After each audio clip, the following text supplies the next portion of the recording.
Assalamualaikum warahmatullahi wabarakatuh. Hari ini saya nak kongsikan satu ulasan buku tentang buku yang saya dah habis baca, iaitu buku berjudul Daripada Budu ke Cheese.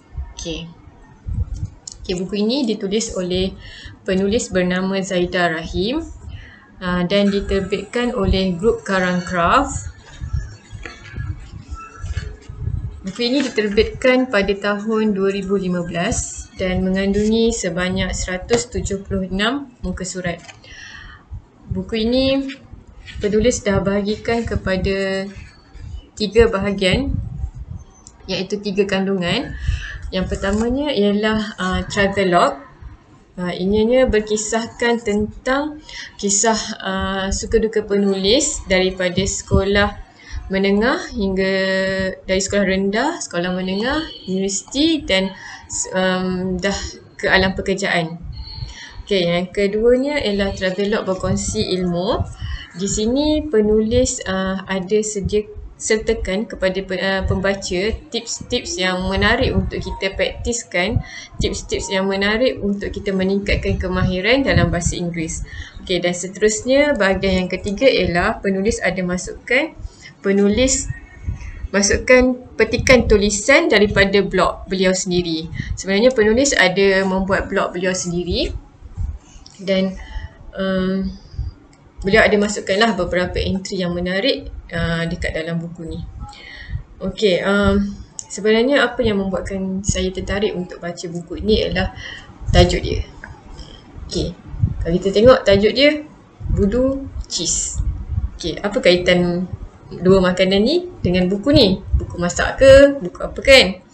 So ini ialah buku travelogue motivasi yang sangat sesuai untuk semua golongan. Yang satu lagi yang menarik yang saya tengok dekat atas ni adalah tulis bila Melayu cakap Inggeris. So bila kita baca kat tajuk ni, kita boleh nampak lah, kita boleh gambarkan apa yang kandungan buku inilah.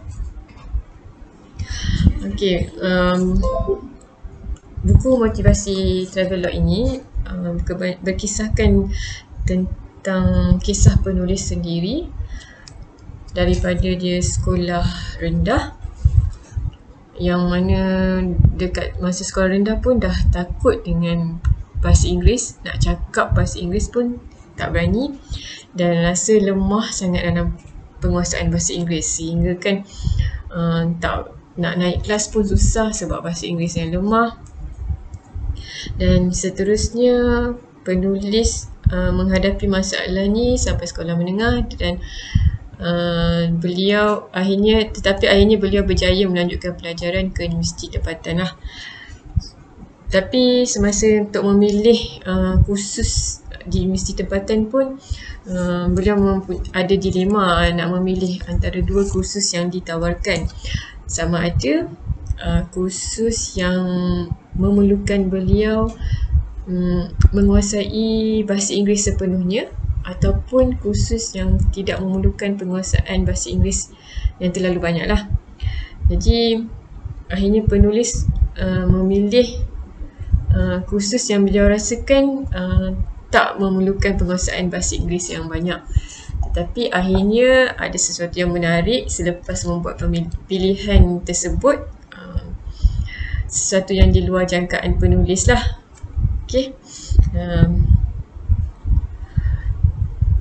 Kisah suka duka kebanyakannya kisah pahit lah. Kalau saya nak kongsikan, kisah pahit tu banyak dekat semasa beliau di universiti.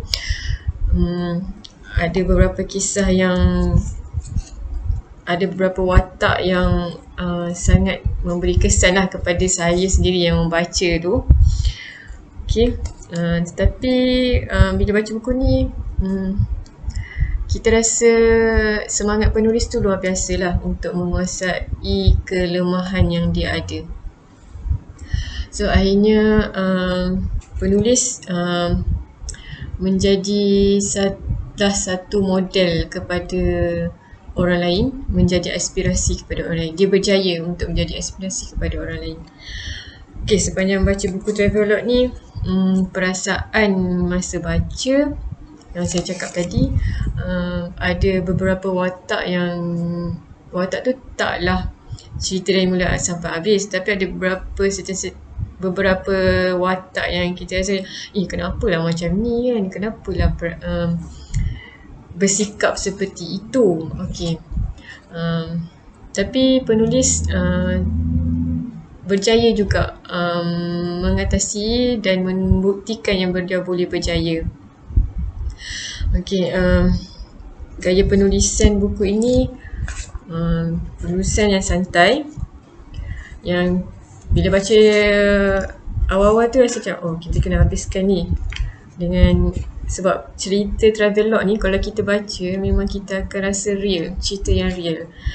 Dan apa yang menarik lagi untuk dikongsikan ialah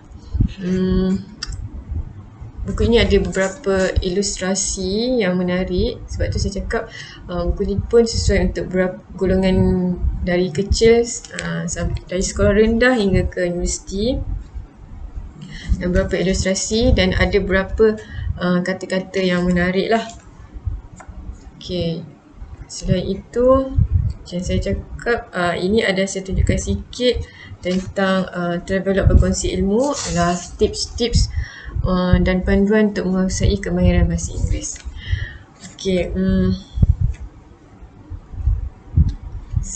saya nak kongsikan sikit kata-kata daripada penulis, kata-kata yang ada dalam buku ni. Okay, tiada jalan singkat untuk kita sampai ke sesuatu destinasi yang sememangnya jauh. Perjalanan tetap melibatkan langkah demi langkah dan tingkat demi tingkat. Okay, ini menggambarkan yang kita walaupun ada kekurangan, ada kelemahan yang kita tahu sendiri apa kelemahan kita. Jadi kita kena berusaha untuk mengatasi kekurangan tersebut lah. InsyaAllah dengan usaha pasti berjaya seperti penulis juga. Okay, sebelum tu saya pun nak kongsikan kata-kata daripada penulis sendiri yang mungkin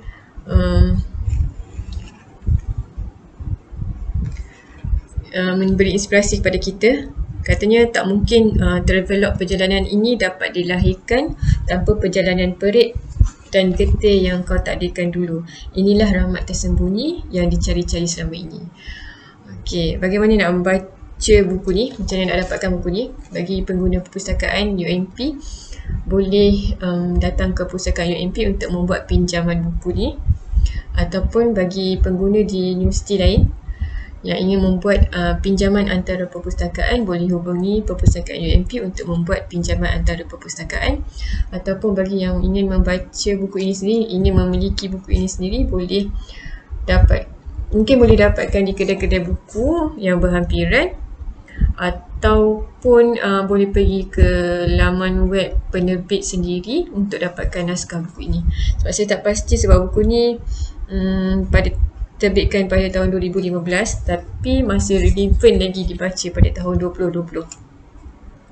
Okey, semoga semua yang membaca buku ini nanti akan mendapat manfaat, mendapat inspirasi dan kekal bersemangat untuk terus menguasai kelemahan diri sendiri, terutamanya bagi pelajar yang ingin menguasai bahasa Inggeris. Boleh dapatkan semangat daripada penulis ni sendiri, dan boleh juga ikuti penulis ni yang mana sekarang aktif juga di Facebook.